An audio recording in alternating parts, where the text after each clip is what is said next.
Hi everybody, it's Adrienne.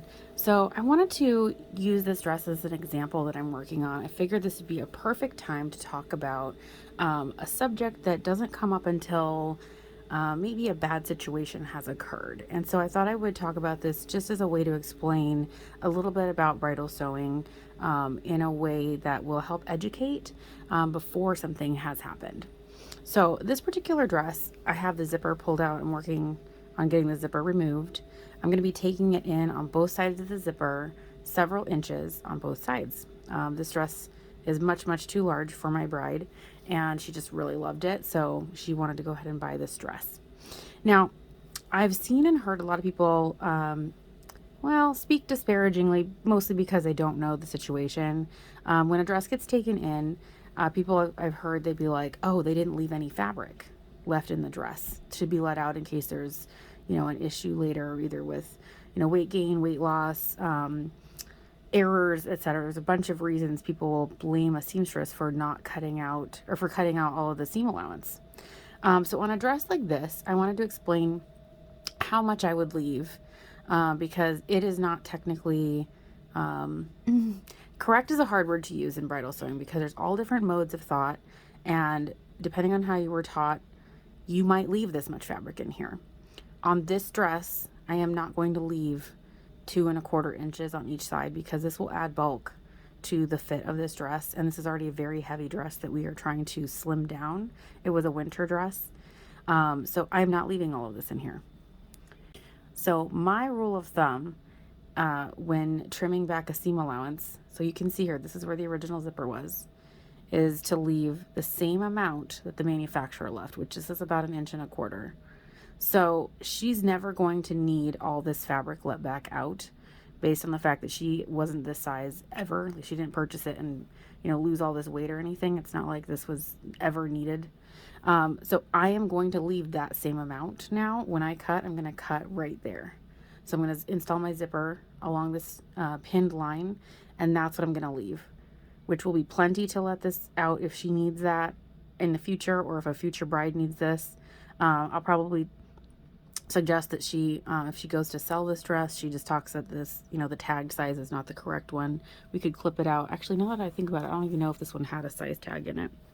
But I've heard people say before that the seamstress ruined a dress because they cut the seam allowance out, but we don't generally leave, because that I'd be leaving all of this fabric on one side, and that's just too much fabric to leave.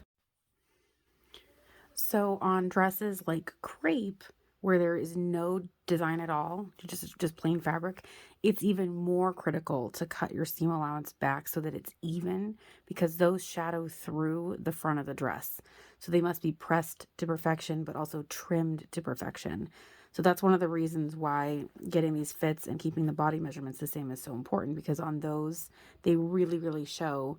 And again, when people say, well, you took all the seam allowance out and my dress is ruined, it's like, taking all the seam allowance out would mean I'm just leaving like 1/4 inch. We still need something. The seam allowance is the distance between cutting and sewing. So you need a little bit of margin to hold your stitching on. So there usually is something. It usually isn't the full amount, because that would just be ludicrous.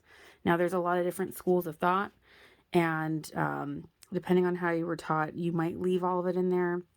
If your bride is specifically asking you to leave all the fabric in there because they want to resell it later, you need to explain that's going to add bulk. And even if you tuck it and press it very nicely, it's still going to add, it could add the 1/4 inch to her overall thickness, which might not be a vibe that she wants to go for. So just explain what that will do and what that will look like so she can make an educated decision. And anytime you're talking letting out a dress after you've already begun the work, it gets pretty sticky, and nobody wants to get into a sticky conversation where it feels accusatory, like you're saying the bride has gained weight or lost weight. I don't like to even talk about weight. I talk about inches. If the inches change on something, that's kind of how I phrase that more, because you can gain and lose weight all day long as your measurements in the areas you're working on haven't changed. So this is what we aim for. We're removing the bulk. So I just went ahead and trimmed this back so you can see. So all of that fabric can now come away from the dress. It's no longer going to add all of this volume. And look at that. We still have a nice, generous seam allowance to work with when putting our zipper back in. It's going to be just fine. You see?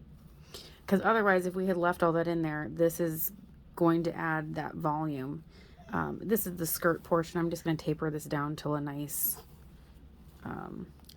zero can be found. So probably something, like that. I might lift these guys while we're at it. But overall, that's the goal here, is to mitigate any sort of bulk. So if a seam allowance has been trimmed back and it creates a situation, there was probably something going on before or some other extenuating circumstance that created the error more so than the fact that the seam allowance was trimmed out. Because you can see, if you cut a nice seam allowance, you still have plenty to work with. See that? I still feel pretty confident that if we needed to let this out, I can give her a whole more, like ½ inch more on each side gives her another inch. So that's generous and helpful and useful still. Okay, well, I figured I would just talk about that while I had a dress that was needing that right in front of me, because it's something that I see people talk about with questions. And like I said, the worst time to have to learn something is when a situation has happened and then you're trying to explain, these basic principles of why we do certain things as a seamstress. So this is a pretty standard practice as far as, cleaning up the bulk and making sure that your stuff goes back in smooth. Because you can see the original. I mean, this is pretty thick already. Like, the construction of this particular dress is just bulky because of all the layers. And so we don't want to be adding additional bulk by leaving more fabric in here. Especially, this has a lot of like very nice thick decorations too. So we're trying to make sure that everything we install is not only accurate, but is beautiful and smooth, and just, when your fingers know that you've done something perfect and like you can feel it, just, we're going for that. And this is how you do that. You cut back the bulk. Alrighty, well, if you guys have any other questions on this topic, feel free to leave them in the comments for me. I hope you guys have a great day or night wherever you are, and I'll see you in my next video.